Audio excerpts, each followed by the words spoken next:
Hi hello வணக்கம் and welcome to ஜெரிஷாஸ் kitchen. இந்த வீடியோவில் நாம் எல்லாருக்குமே ரொம்ப பிடிச்ச வெஜ் மோமோஸ் எப்படி செய்யறதுன்னு பார்க்க போகிறோம். ப்ரிப்ரேஷன் பார்க்குறதுக்கு முன்னாடி நீங்கள் நம்ம சேனலில் ஃபஸ்ட் டைம் பார்க்குறீங்கன்னா மறக்காமல் சப்ஸ்கிரைப் பண்ணிவிடுங்க. கூடவே இந்த பெல் ஐக்கானையும் கிளிக் பண்ணிவிடுங்க. ப்ளீஸ் உங்கள் ஃப்ரெண்ட்ஸ் அண்ட் ரிலேட்டிவ்ஸும் ஷேர் பண்ணுங்கள். இப்போ நம்ம ப்ரிப்ரேஷன் பார்க்கலாம். இப்போ நம்ம மோமோஸ் செய்கிறதுக்கு மாவு ரெடி பண்ண போகிறோம். அதுக்கு நான் 1 கப் மைதா மாவு எடுத்துருக்கேன். கூடவே சுவைக்கேற்ப உப்பு சேர்த்துக்கலாம். இப்போ இது கூட தேவையான அளவு தண்ணியை சேர்த்து மாவை பிசைய போகிறோம். ஸோ மாவு ரொம்ப லூஸாகவும் இருக்கக்கூடாது, ரொம்ப டைட்டாகவும் இருக்கக்கூடாது. ஸோ மீடியமாக பிசைஞ்சு எடுத்துக்கலாம். பூரிக்கு பிசைகிற மாதிரி மாவை பிசைஞ்சு எடுத்துக்கோங்க.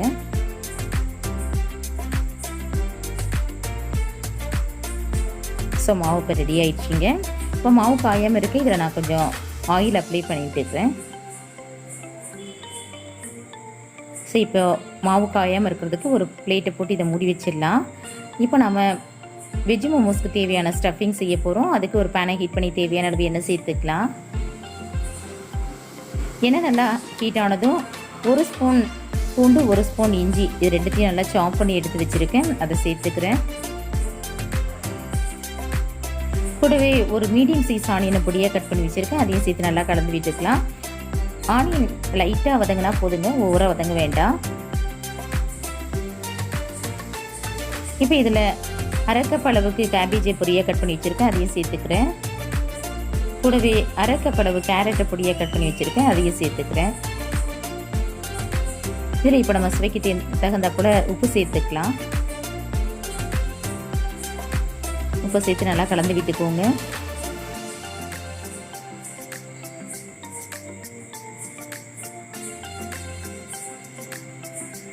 காய் நல்லா மிக்ஸ் ஆகிடுச்சிங்க. இப்போ இதில் நம்ம ஒரு 1/2 டீஸ்பூன் அளவு வினிகர் சேர்த்துக்கலாம். கூடவே 1 டீஸ்பூன் சோயா சாஸ் சேர்த்துக்கிறேன். வினிகர் வந்து ஆப்ஷனல் தான், நீங்கள் தேவையில்லைன்னா ஸ்கிப் பண்ணிக்கலாம். இப்போ இதெல்லாத்தையும் சேர்த்து நல்லா கலந்து விட்டுக்கலாம். இது கூட 1/2 டீஸ்பூன் அளவுக்கு மிளகுத்தூள் சேர்த்துக்கிறேன். இது எல்லாத்தையும் சேர்த்து நல்லா கலந்து விட்டுக்கோங்க. ஃபைனலாக நம்ம பொடியாக கட் பண்ணி வச்சுருக்கிற மல்லி இலையை சேர்த்துக்கலாம். மல்லி இலையை சேர்த்து கலந்து விட்டுருங்க. அவ்வளோதான், ஸ்டஃபிங் ரெடி ஆகிடுச்சு. இப்போ நம்ம ஸ்டவ் ஆஃப் பண்ணி விட்டுடலாம். இப்போ நம்ம மாவு திரட்ட போகிறோம். பாருங்கள், மாவு நல்லா ஊறி வந்திருக்கு. இப்போ இதை நல்லா ஒரு மிக்ஸ் பண்ணி விட்டுட்டு, ஸோ ஒரு சின்ன பால் சைஸ் நான் மாவு எடுத்துக்கிறேன். இந்த அளவு எடுத்துக்கிறேன். இப்போ நல்லா கைகளால் இது ஒரு முறை நல்லா உருட்டி எடுத்துக்கலாம். இப்போது பூரிக்கட்டையில் லைட்டாக மாவை ஸ்ப்ரெட் பண்ணி விட்டுக்கோங்க. இப்போ இதில் நம்ம மாவு வச்சு திரட்ட போகிறோம். ரொம்ப திக்காக இருக்கக்கூடாது, ரொம்ப தின்னாக இருக்கக்கூடாது. மீடியம் சைஸில் நீங்கள் மாவை உருட்டி எடுத்துக்கோங்க.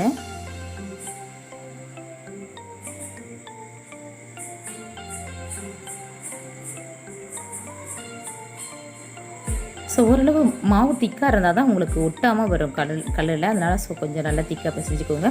இப்போ பாருங்கள், இந்த அளவுக்கு திக்காக நம்ம மாவை உருட்டி எடுத்துக்கலாம். இப்போ இதில் நான் ஸ்டஃபிங் வைக்க போகிறேன்.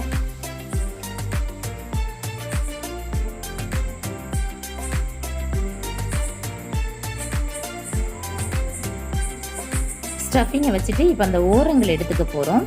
ஓரங்களை எடுத்து ஸோ இந்த போல் லைட்டாக மடித்து விட்டுக்கோங்க. மடிச்சுட்டு எல்லாம் அப்புறம் அமுக்கி விட்டுக்கோங்க. ஒரு மடிப்பு மடித்து இதை நல்லா ப்ரெஸ் பண்ணி விட்டுக்கோங்க. மடித்து அமுக்கி அந்த போல் மடித்து அமுக்கி விட்டுக்கோங்க ஒரு சைடு ஓரத்தை. ஸோ நல்லா அமுக்கி விட்டுக்கோங்க. அப்போ தான் அது எடுக்காமல் இருக்கும். ஸோ இதை போல் நல்லா ஒரு சைடு நல்லா இந்த மாதிரி மடித்து அமுக்கி விட்டுக்கலாம். இப்போ இந்த ஓரம் இருக்கு இல்லையா, இதை வந்து நம்ம அந்த ஓரத்து கூட சேர்த்து நல்லா இந்த போல் ரெண்டுத்தையும் சேர்த்து ஒட்டி விட்டுடணும். ஸோ இதை போல் நல்லா ஒட்டி விட்டுருங்க. ஸோ இந்த போல் நீங்கள் செஞ்சுட்டு ஒரு பிளேட்டை வச்சு மூடி வச்சுருங்க. அப்போ தான் காயாமல் இருக்கும். ஸோ இதே போல் ரெடி பண்ணி வச்சுக்கோங்க. நான் இப்போ இன்னொன்றும் செஞ்சு காமிக்கிறேன். இதை பாருங்கள், இந்த மாதிரி ஒரு பக்கத்தை மடிச்சுட்டு அமுக்கி விட்டுக்கணும். மடித்து அமுக்கி இந்த போல் நல்லா மடித்து நல்லா அமுக்கி விட்டுக்கோங்க ஒரு சைடை.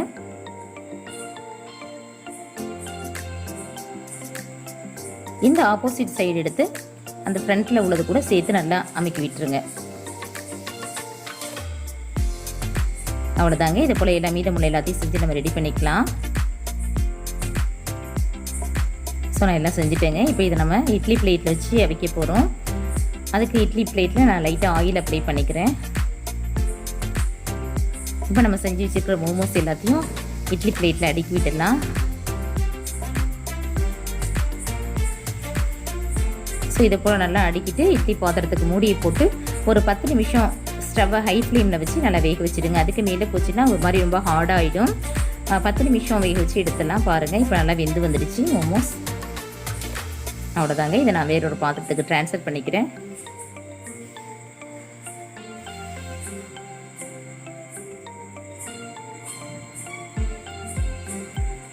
அவ்வளோதாங்க, நம்மளுடைய மோமோஸ் ரெடி ஆகிடுச்சு. கண்டிப்பாக ட்ரை பண்ணி பாருங்கள். இந்த ரெசிபி உங்களுக்கு பிடிக்கும்னு நினைக்கிறேன். இந்த ரெசிபி பற்றின உங்களுடைய மேலான கருத்துக்களை கமெண்ட்ஸில் மறக்காமல் சொல்லுங்கள். இந்த வீடியோ உங்களுக்கு பிடிச்சிச்சுன்னா லைக் பண்ணுங்கள், ஷேர் பண்ணுங்கள். மறக்காமல் நம்ம சேனலை சப்ஸ்கிரைப் பண்ணுங்கள். கூடவே அந்த பெல் ஐக்கானையும் கிளிக் பண்ணுங்கள். மீண்டும் வேறொரு நல்ல ரெசிபியோடு நான் உங்களை சந்திக்கிறேன். தேங்க்ஸ் ஃபார் வாட்சிங். Take care and bye.